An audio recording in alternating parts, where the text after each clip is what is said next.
আজি মৰ্ণিঙৰ অহা নহ'ল ভাবিলোঁ অকণমান ঠাইখিনি বহুত ধুনীয়া লাগিছিলে কালি ভাবিলোঁ অলপ চাইকেলিং কৰি পেলাই ঠাইখিনি এবাৰ দেখাই দিওঁ এতিয়া ৰ'দটো আহিছে গতিকে আচলি মজাটো নাই পোৱা কিন্তু তথাপি চাওক কিমান ধুনীয়া ঠাই দেখিছে আচলতে আৰম্ভণিবিলাক সঁচাই ধুনীয়া সি ভালপোৱাৰ হওক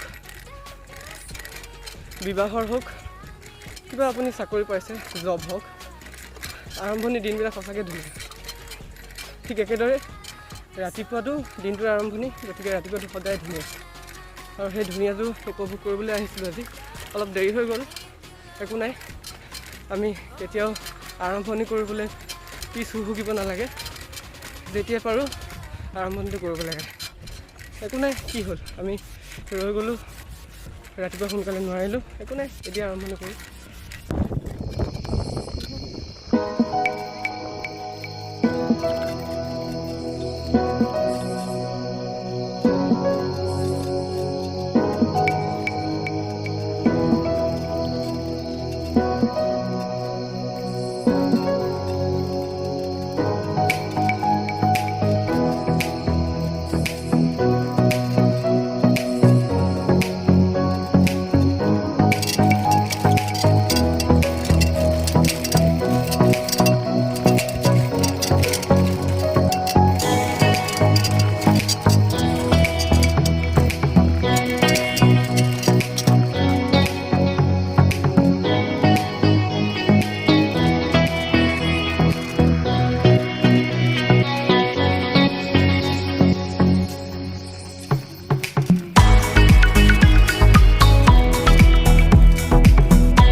ধানবিলাক পকিবলৈ লৈছে এতিয়া ৰাস্তাটো দি আহি বহুত ধুনীয়া লাগে কিছুমানে কাটিছেও ধান কিছুমান কাটিবলৈ আছে আৰু কেইদিনমান পাছত কাটিব আৰু চবেই এই সোণালী হৈছেগৈ ধানবিলাক এতিয়া গৰু ছাগলী যিমান আছে গাঁৱত চব ৰাস্তাত দিয়ে কেতিয়াবা এৰাল কেতিয়াবা আৰু ঘৰত খেৰ খুৱাই ৰখাই থাকে উপায় নাই আৰু এতিয়া ধান কাটিব তাৰপিছত এৰাল দিব পাৰিব গাঁৱত চবেই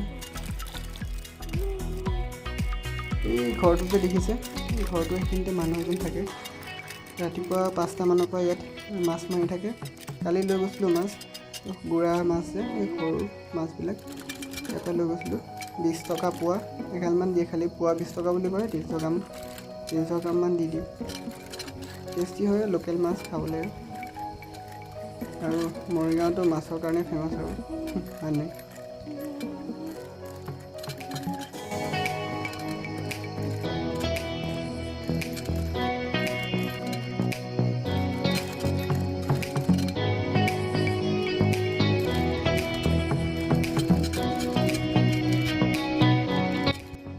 ৰাতিপুৱা এনেকুৱা ঠাইত খোজকাঢ়িবলৈ আহিলে সঁচাকৈ সুস্থ থাকিব মনটো সুস্থ থাকিব মানে পূৰা এনাৰ্জেটিক ফিল এটা আহে আৰু শৰীৰ সুস্থ থাকিব প্ৰদূষণমুক্ত ঠাই গোটেই ভাল লাগে ইয়াতে আৰু গোটেইখন গাঁৱে দিয়কচোন এইফালে আজিকালি গাঁৱৰ লাইফষ্টাইলবিলাকো টাউনীয়া হৈ গৈছে গাঁৱে নি টাউন ধৰিবই নোৱাৰি এই ৰাস্তাটো দি আহিলে অলপ গাঁও ফিলটো আহে আৰু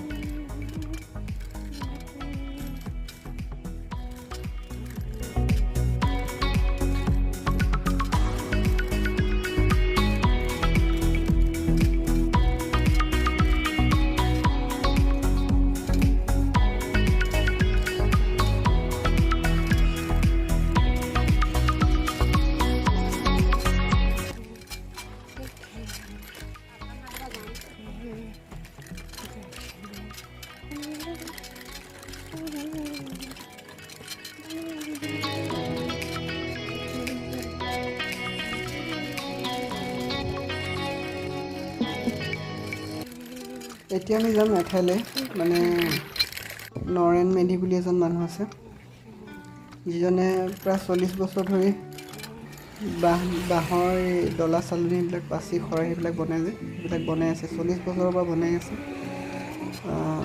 তেনেকৈ ঘৰ চলাইছিলে ল'ৰা ছোৱালী ডাঙৰ কৰিলে ছোৱালী দুজনী বিয়া দিলে এজন ল'ৰাৰ ষ্টিল ফাৰ্নিচাৰৰ দোকান আছে এতিয়া এজন ডিফেন্সত জব কৰে এতিয়া বলক যাওঁ তালৈ। কৰিছোঁ আপোনালোকো উৎসাহিত কৰিব, তেওঁৰ অভিজ্ঞতাৰ বিষয়ে কিছু কথা জানো। বলক। বৰ্তা কামত লাগি আছে?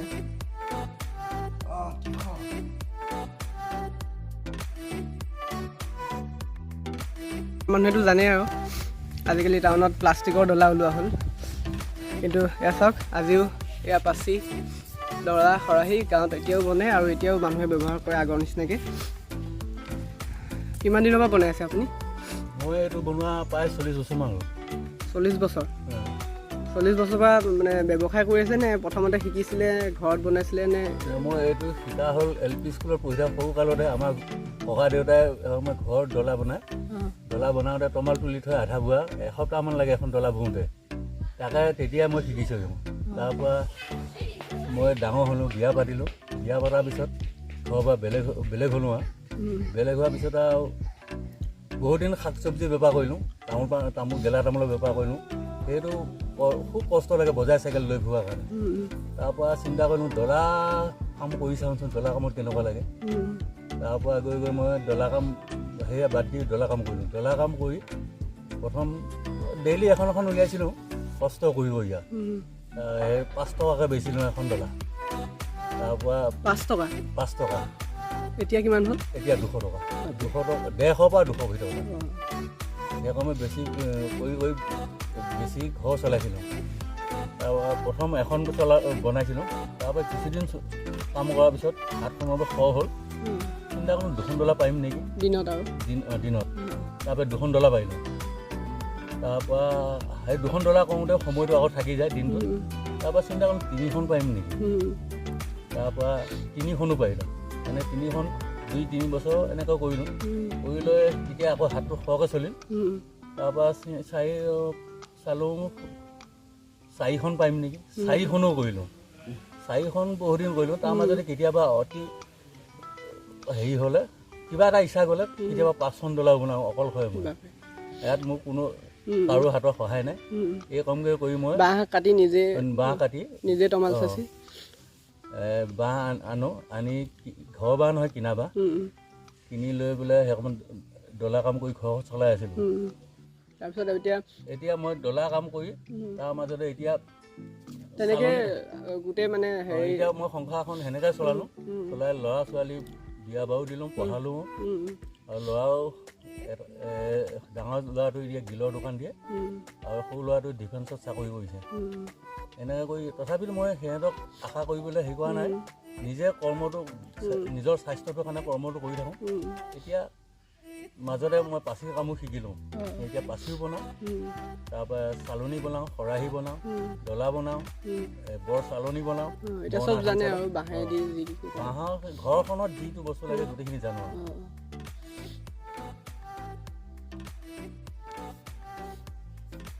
এতিয়া আপুনি এইবিলাক বেচা কিনাবিলাক আগতে কেনেকৈ হৈছিলে, এতিয়া কেনেকৈ হৈছিলে মানে বেচিবলৈ? মই বজাৰলৈ নিওঁ, বজাৰত নিওঁ। কেতিয়াবা খুচুৰা বেচোঁ, কেতিয়াবা মই পাইকাৰী দি আহোঁ। পাইকাৰী যদি দাম দৰ মিলে পাইকাৰী দি গুচি আহোঁ। আহি পেলাই মই পাইকাৰী দি আহিলে যেনিবা আহি আকৌ মই ঘৰত কাম কৰিব পাৰোঁ। আৰু যিদিনা খুচুৰা বেচোঁ সেইদিনা দিনটোত ধেৰ বজাৰত থাকোঁতে যায়। কেতিয়াবা গধূলি হয়, কেতিয়াবা সাতে সোনকালেও পাওঁ আহি। সেইকাৰণে মই মৰিগাঁও বজাৰত বেচোঁগৈ, ঘুৰমুণ্ডা বজাৰত বেচোঁ। তাৰপাছতে সাপ্তাহিক বজাৰ উৰুলি বজাৰ যাওঁ, মানে ওচৰে পাঁজৰে যিখিনি আছে চব যায়। হেৰি বৈদ্যবীৰ বজাৰ যাওঁ, গেৰুৱা বজাৰো যাওঁ। আগতে গৈছিলোঁ, এতিয়া নোযোৱা হ'লোঁ। এতিয়া আপুনিতো বাঁহ কিনি আনে, কিনি আনি দিনটো খাটনি কৰি মানে ঘৰ চলাবলৈ পোচাই কেনে? পোচাই। প্ৰথম মই যেতিয়া 5 টকা ডলা বেচোঁ তেতিয়া 4 টকা 5 টকা এডাল জাতি বাঁহৰ দাম। তাৰপৰা এডাল বাঁহত কিমানমান ওলায় ডলা? এডাল বাঁহত আমাৰ হাতত 20খন 22খন এনেকৈ ওলায়। তাৰপৰা দাম বাঢ়ি গ'ল, ডলাৰ দামো বাঢ়িল, বাঁহৰ দামো বাঢ়িল। এই আমাৰ ওচৰৰে বাকৰি গাঁও এখন আছে, তাতে আমাৰ সম্পৰ্কীয় মানুহ তেনেকুৱা বাঁহ আনিছিলে। এদিন মই জীৱনত এডাল বাঁহে পাইছিলোঁ এনেকুৱা বাঁহ, আজিলৈ পোৱা নাই আৰু। সেইডাল বাঁহত 32খন ডলা ওলাইছে। 32খন ডলা ওলাইছে। এনে 20-25খন ওলায়, মানে 20-25খন এনেকৈ ওলায়। আৰু সৰু হ'লে 15-16খনো ওলায়। বাঁহ লৈ কথা সেইটো। সেই মই জীৱনত এডাল বাঁহে পাইছোঁ। এডাল বাঁহ বাটত মানুহে দেখিছে, কৈছে আমাৰ ভুলকা বাঁহো ইমান ডাঙৰ নহয়, এডাল জাতি বাঁহ আনিছোঁ। জাতি বাঁহে লাগে, জাতি বাঁহ লাগে। তাৰপৰা পাপ দীঘল লাগে। আজিকালি পাপ দীঘল বাঁহ পাবও কঠিন হ'ল। এতিয়া বাঁহৰ সমস্যাটো আহি দিগদাৰ। অঁ, আপুনি কৰি থাকিব এনেকৈ। আজিকালি দেখা পোৱা নাযায় আপোনাৰ মানে 40 বছৰ ধৰি কৰি আছে, এতিয়াও আপোনাৰ মানে উদ্যম আৰু কৰ্মস্পৃহা দেখি আমাৰ সঁচাকৈ ভাল লাগিছে। কৰি থাকিব এনেকৈ। অঁ, ঠিক আছে, আহিছোঁ আজিলৈ। অঁ, অঁ।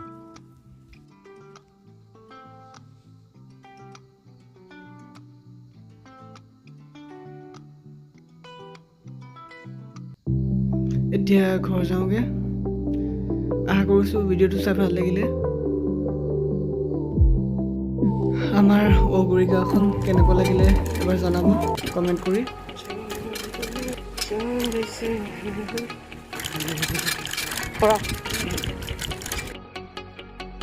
পালোহি ঘৰ। আছিলে বাই বাই।